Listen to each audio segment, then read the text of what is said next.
Okay, we're picking where we left off last time. Now, you're probably noticing from the last video that it's a bit darker than it was last video. Well, it's been a few hours since the last video. By the way, we're picking where we left off last time with the Comic Corner.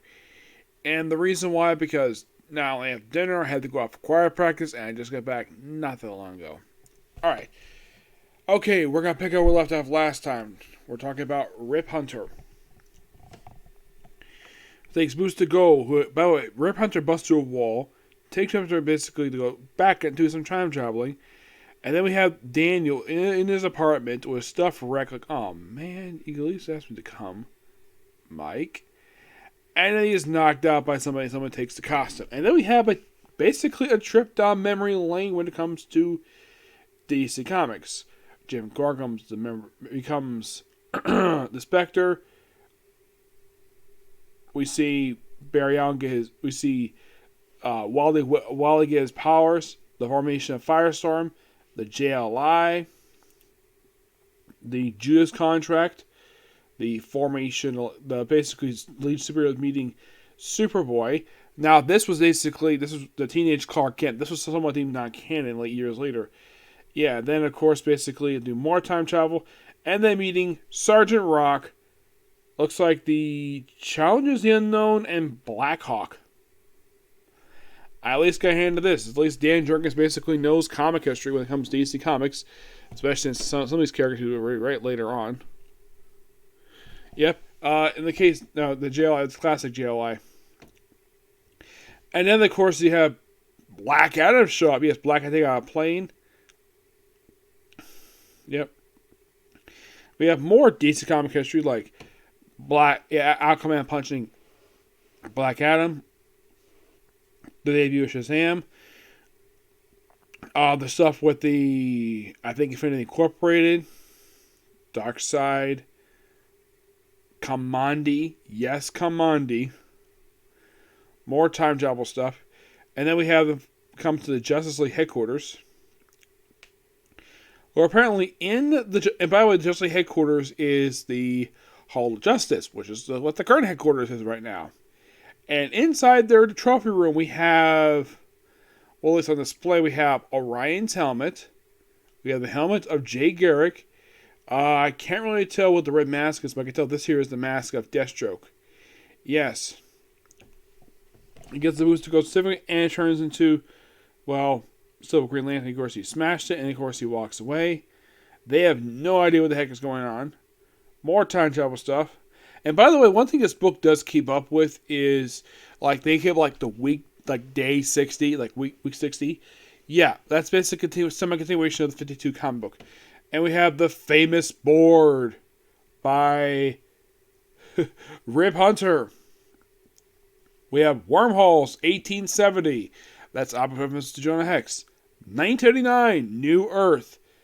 1985, 2006. Why 2008? Earth 2. New Krypton. Obviously, pure setup for the New Krypton storyline. Superman leads the heroes. An actual storyline. Tom Keller. Starman. Silent Child. Power Girl. Missing. The return of Ray Palmer. Beware the Red Lantern. Probably trust this. Ronnie plus X equals Firestorm. Long Live the Real King. R.I.P. Titans Hunt 2. Don't worry about Countdown. Focus elsewhere. Who is Doc 13? Yeah, this, I think, is Jeff Johns basically. Here's the thing about Countdown. Countdown came as it was next weekly series after 52. It was. Artwork was okay. The problem with the book was the editor, this is basically Ankara pointing this out and reading the book. Yeah, it is so obvious reading this damn book. The editor clearly was not doing their damn job. They apparently had 51 artists in this damn book, and you have 4 different writers, and the story is so confusing. And then we have trying to bring back Take Cord, the stuff in here with Sinestro, and we have week 104, week 136, sneak peek of Booster's future, where looks like Booster's going to Brainiac 5 with dinosaurs. Week 104, Day 1, Final Crisis. Interesting. We have stuff with Worm plus with Mr. Mind. That's week 136. Day 5, week negative 80. Where apparently, this third one here does happen. Where Booster saves Ted Core from being murdered by Maxwell Lord. I don't know if Jeff Johns himself basically has been regretting doing that. And I had spoken to Kevin McGuire about it. He, of course, hated that. He thought that basically that was not the character he wrote back in the 80s. It's a complete portrayal of the character. In the case of Jane the Modius, he didn't seem very happy with it. I'm not sure about Keith Giffen. He's one person I've not asked about it. But all the stuff I had mentioned, that's all issue 1 of 5. More time travel stuff. Then we have Black Lightning fighting Tobias Whale. We have, looks like the Titans during Titans Hunt. We have Aztec and some other guy. Oh yeah, and then the greatest Green Lantern, Guy Gardner. I'm like, what? Seriously, Guy Gardner. This must be basically. Oh yeah, and then we have a reference to him when he was the Warrior, where basically it was retcon that Guy Gardner is descended from aliens. Yeah, that was something that his ongoing series did. Yeah, and let's have basically insult Guy Gardner, him revealed as an alien, being hugged by the cyborg by Eradicator, being punched by Batman, and apparently be one of like 4 Green Lanterns take out the freaking Shaggy Man. Okay. And apparently that, Sinestro was not a member of the Sinestro Corps, but actually still a Green Lantern, but not evil. Apparently it's Green Lantern Earth. So they go exploring to 1939, where this actually is DC's version of how Dan Garrett got the Blue Beetle. Where they kind of explain this, where like, Dan Garrett gets a Blue Beetle, come back to the present, it looks like forward in time. Yeah. And of course, you have Sinestro being attacked by Booster Gold, which of course, here's the thing.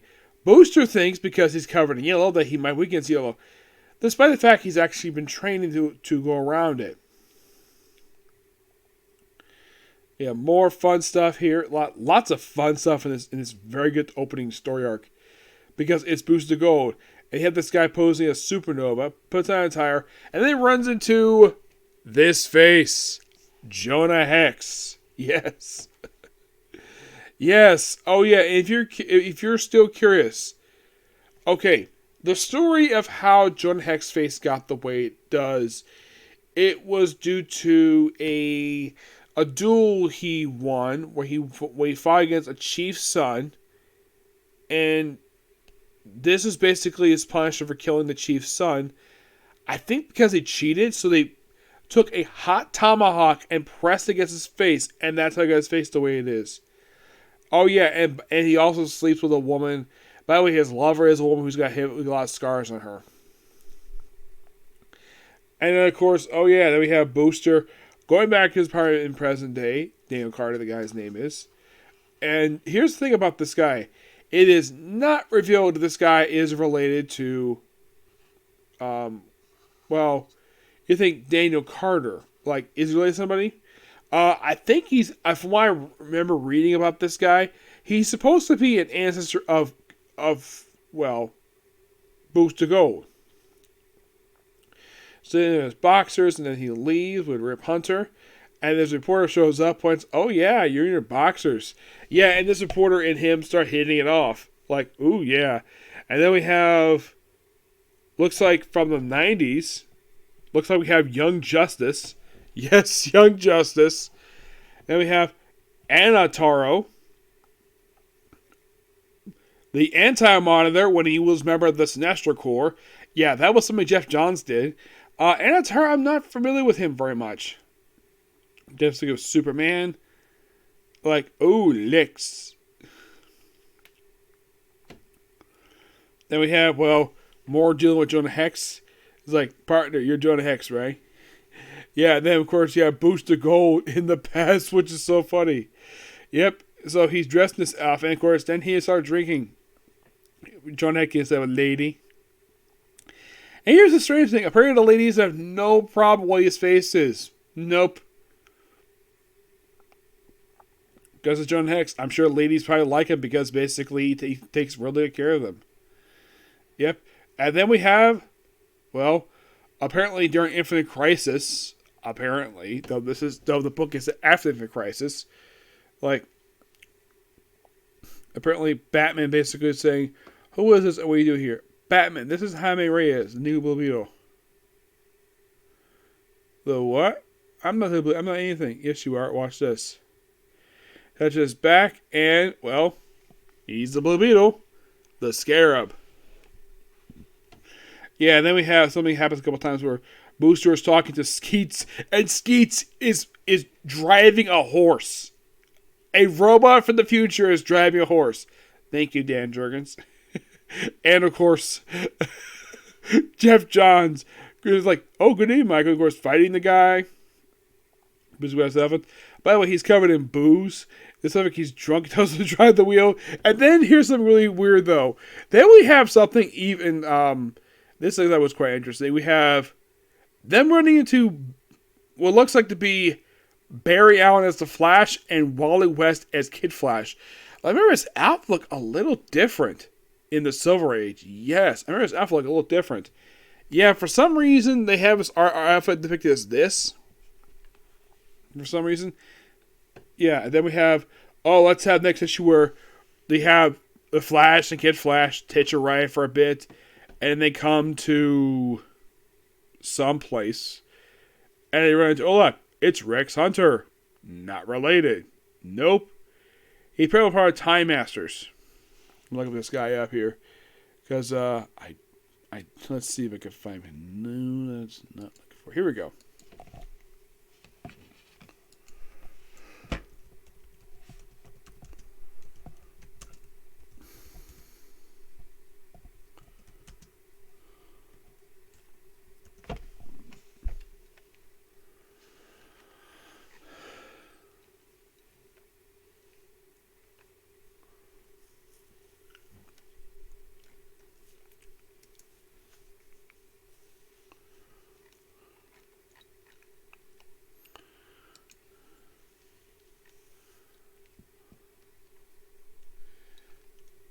Yeah, apparently this guy was completely original. Mm-hmm.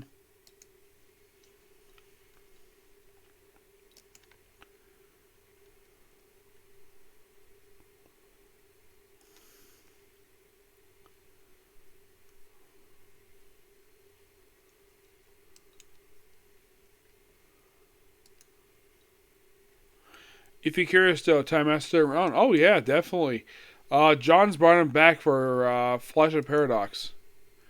We do have an Earth 1 version of the group. Mm-hmm. Who appeared in Showcase number 20, which is the first appearance of Rip Hunter himself.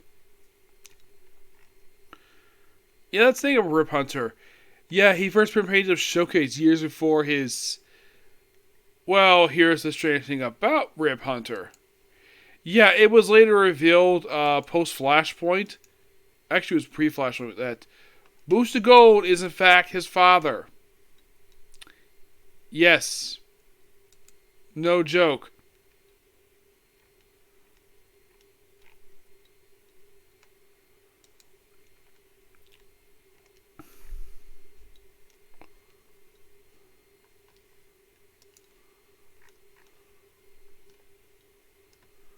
Yeah, so... Yeah, this guy's completely original. So, who is this particular supernova? Yep. Then we have... Oh, let's have Dan Garrett fight a mummy. Yep. And this guy revealed to be John Carter.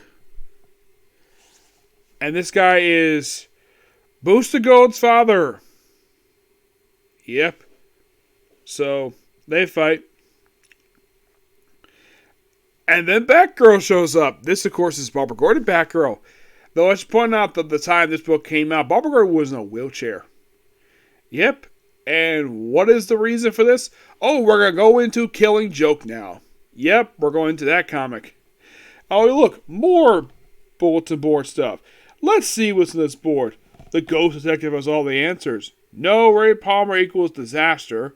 Who controls Wallaby Society? The Sun Devil save us all. Lightning Saga strike twice. That's something basically Jeff Johns explore. In Lightning Saga, who escaped Book Destiny? Steve is watching. Death of Superman. No trophy equals Stephanie. Who's Superman worried for? Gog is dead. Age of Gog is upon us. The Vigilante knows the traitor. The League does not. Yeah, gotta love Rip Hunter's bulletin board. Yep, so. Yeah, basically Booster deals with events of killing Joke for reasons. Oh yeah, then let's have a whole thing where he goes back in time to the events of. Oh yeah, apparently Jason's part of the Times deals with the Ultra Humanite Pendagon. You're probably thinking, who the heck is this guy? He is a time traveler who keeps basically trying to rewrite history. Basically, the best way to describe this guy is that he's DC's version of King the Conqueror. Except King the Conqueror made his debut in the 60s. Pat Degadon made his debut in the 1940s. And we also have frickin' Desparo. Ultra Humanite, originally a Superman villain who got transferred to being a JSA villain. Yep. And we have, let's have Barbagon get shot. And let's have Booster Gold get beat up by Joker's cronies. And by the way, it was retcon post-Flashpoint that James Gordon Jr. told Joker where Barbara Gordon was. Yeah, and then we have reprint, go back in time, get beat up by Joker. Repeat, rinse, repeat. And then apparently the book decides to have this guy who looks like Black Beetle, calls himself the Black Beetle, like a priest version of Blue Beetle. We have Dan Garrett, Blue Beetle, and Jaime Reyes. And what's the purpose? By the way, issue 6, I forgot this book of its first 6 issues this run. They decided to go back in time to, of all things, Infinite Crisis, Count Infinite Crisis. Yep. And along the way, they see present day Red Robin. We see Batman, Elongated Man, and Alfred Pennyworth's Detective. We also see the Jack Knight Starman, which is probably one of his very rare appearances he made after his title concluded. Now you're probably thinking, who the heck is this guy here? That is Shade, the Changing Man, the original version of the character. Not the Peter Milliken character who popped up in New 52. Oh no, this is the Steve Ditko character. I believe this was his first time he physically appeared in a comic book since his run in Suicide Squad. Yeah, and then we have where we have almost like an ultra version of the, well, we have some recap of basically Takeover's history, which is so nice that Dan Jurgens did that. Actually, mostly Dan Jurgens and Jeff Johns working together on this. Yeah, John Carter hitting off, and then we have Rep Hunter showing up like, oh yeah, put on these costumes. Yep. Then we have, oh yeah, let's go to the Crisis. Let's have basic time to prevent death of Ted Cord. And don't let this lead the battle anywhere. And then we have an OMAC show up. Yes, an OMAC. You're probably thinking, OMAC, isn't that, like, if you do research about this guy is a Jack Kirby character. You're probably thinking, that's not the Jack Kirby character. And that's 100% completely true. This is a OMAC. Not the OMAC, a OMAC. Part of the OMAC project. It was basically something that was started by, of all people, Batman started this damn thing. Yes, this is revealed in the pages of Infinite Crisis that Batman created Brother Eye in present day. Apparently Jeff Johns decided to have a bunch of retcon because Batman is paranoid. So let's have him create Brother Eye from the Jack Kirby books. Because reasons. Maxwell gets beaten up. We have Booster Gold basically just taking the... We even have the repeated shot. Now, look at this shot here. Like, if you look at this shot, this is the exact carbon copy from Countdown to Crisis. Instead, like, the panel's exactly the same. The only change they made to this panel from that comic is Booster Gold being there. Him getting shot through his goggles. Which is interesting. Mask is beaten up, and then we leave so with blue and gold, and that's it. An excellent start to this very good ongoing series. If you're curious, like I mentioned in the previous video, 47 issues, but damn good. Love it. I give this book a 10 out of 10. It's awesome. Next up, we have the final miniseries of Age of X-Men, Prisoner of X. And the stars of this miniseries are, you see the cover. Now, the woman with the little scar in her eye, that apparently is Gabby. No joke, that's Gabby. We also have Polaris, Beast, and apparently the star of this miniseries is Bishop, which is strange. And yeah, and also have it where Forge is the Warden. Yes, Forge. You're probably thinking, who the heck is this woman? It's not Monette. Oh, I know who it is. This is Danny Moonstar. Yep, it's Danny Moonstar. Apparently, Lucas Bishop got arrested. Apparently, one of his crimes he got arrested for was starting a relationship. Yes, apparently in the world of Age of X-Men, you can't be in a romantic relationship, which is so stupid. And apparently, he got arrested for normal things he got arrested for.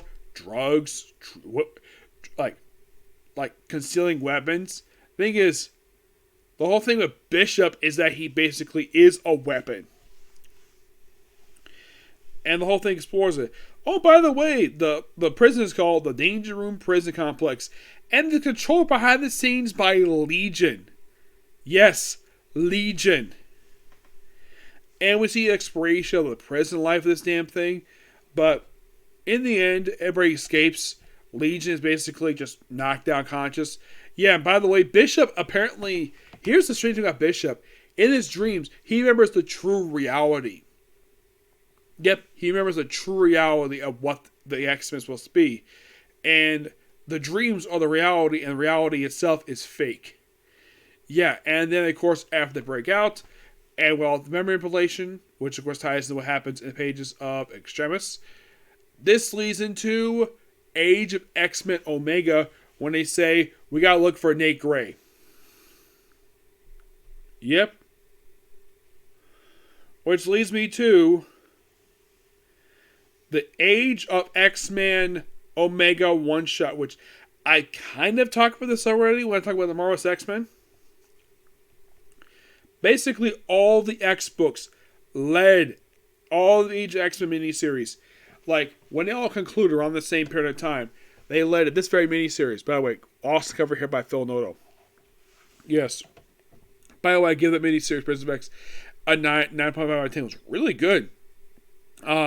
If you're curious who wrote that miniseries, it was, a writer you people, some may be familiar with, Vita Ala, who was the most recent writer for New Mutants. Yep, as for Age of X-Men, basically everything is leading to here. Everything from all those previous miniseries leading to this very one. Where everybody basically slowly starting to remember the true reality of what the reality is supposed to be. And everybody gets returned back normal. And they confront Nate Gray. Yep, they confront him over his bullcrap. Everybody gets returned normal. Apparently, the only one who didn't like the fact that reality got restored was, of all people, and this was quite strange, Colossus. Yes, Colossus didn't like it at all. And eventually, the conversation with Magneto, everything was restored back to normal. Nate Gray disappears, and he is presumably never seen ever again in comics. By the way, this Age of X-Men one-shot, which came out, I believe it was in 2019, I think it was.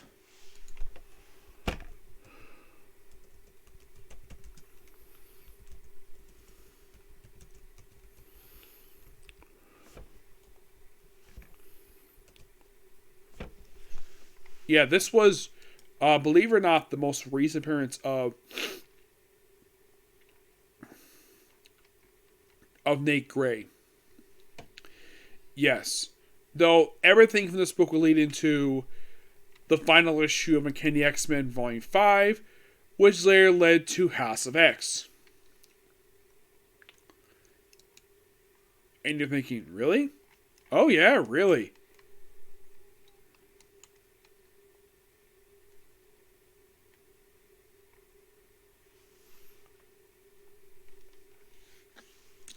That's what pretty much in the way what this all led toward. Basically, anything you know about the X-Men, the way you like about the X-Men, yeah, all this ends with the relaunch of the book.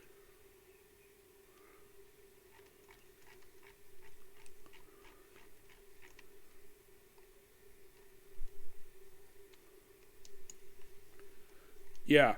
And that was his most recent experience to date. Because, yes, for some strange... Now, here's the thing. That was back in... Okay, this one shot was released in July of 2019. And you might be asking, has Nate Gray been featured since this book wrapped up? To my knowledge, he hasn't. Yeah. He has not. As for why he has not, I have no idea. No, seriously, I have no idea of why in the world he's not featured since then. Yeah, I don't really know. But in a way, this kind of in a way wraps up a whole year's worth of storytelling when it comes to X-Men. Because here's the strange thing about the whole year of 2019 before leading up to Age of X-Men. Like, all you had for the X-Men franchise from the period of November 2018 to July 2019. Here's what you had. You had Uncanny X-Men Volume 5. You had that. I believe also X-Force. I think X-Force Volume... let's see.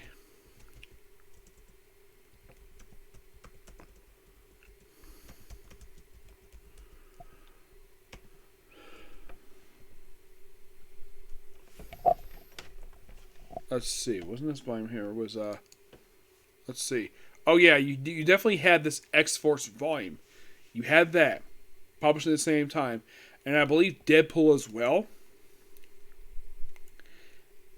And that was it. No, seriously. That's all you had over the course of a period of 1 year. Was like 2 ongoing series. Wolverine did not have an ongoing series period of time. I know that Deadpool did. By Scotty Young, which that ended at the same period of time this did. And it got replaced by Kelly Thomas's book. So, you had Kenny X-Men, you had X-Force. There was no Cable book.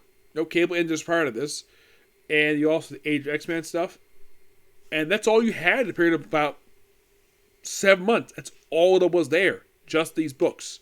There was virtually nothing besides that stuff. And with reviewing that now, I have pretty much reviewed almost everything when it comes to X-Men that have been published. A lot of it since like 2019. I'd say probably the only things left to go. Because everything for 2019 is all done. Everything. There is nothing for X-Men to review from 2019. What about 2020, you might ask? Nothing I can think of. So 2019 is, you can kind of think of it as the first full year where anything X related has already been full reviewed. Yeah, Wolverine did not have an ongoing series point in time. I think he was supposed to have one, but basically plans changed. Eventually, Ben Percy got the book, which book's been really good since then. But it is strange, though. We do the same with X-Man, which, by the way, prior to this book and him appearing in the pages of Uncanny X-Men, he didn't do very much. Because here's the thing. Like, and because I previously had just wrapped up also, I think it was a few months ago, I finished reviewing New Mutants. The final issue of that book. Came out in 2012. Since the book wrapped up, this is what X-Men has done. Appearing 1 issue of Fearless Defenders, 2 issues of Cable, appearing in the first 10 issues of X-Men Volume 5, the Age of X-Men stuff, and that's it. That's all this guy has done in a period of almost 10 years. Yeah. And it's been like almost 4 years since this guy's last official appearance.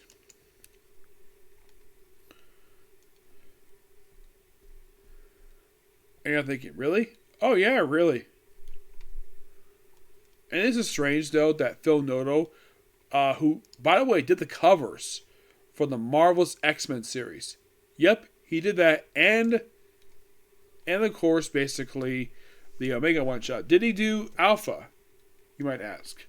The thing that kicked off this whole thing. Yes, he did. Yep, he did do that one-shot. Are you thinking, that's interesting?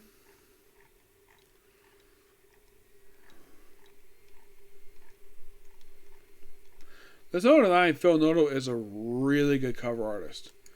Oh yeah, like he's a really good artist. Spy Gal.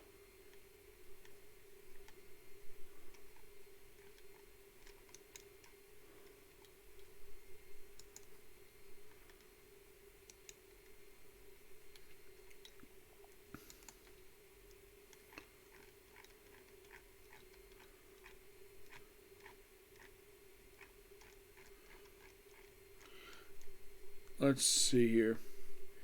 Yeah, mostly he did a lot of covers. You might be thinking, okay, when was the last interior he ever did for Marvel? That's a really good question. Well, this might surprise you. He actually did the Dark Web miniseries, Dark Web X-Men. He did issues 2 and 3. Did he do issue 1, you might ask? No, he did not. Issue 1 was done by Rod Reese. And you might be thinking, was Dark Web X-Men book done by Gary Duggan? Yes, it was. But in the case of basically what we have here when it comes to Age of X-Men, I mean, I thought that was pretty good. Good ideas here. And with that, pretty much in the way, Age of X-Men is done. So, in another comic corner in the future, I'll probably be wrapping up Mungo Devil Dinosaur, Volume 1. But probably, I probably won't get a chance to do Metal Heroes tonight. No. I'm probably just going to go straight to do, well, probably another comic corner or two, and that'll probably be it for tonight, okay? So, expect to see some Metal Hero stuff for tomorrow. Okay? Next video. Bye.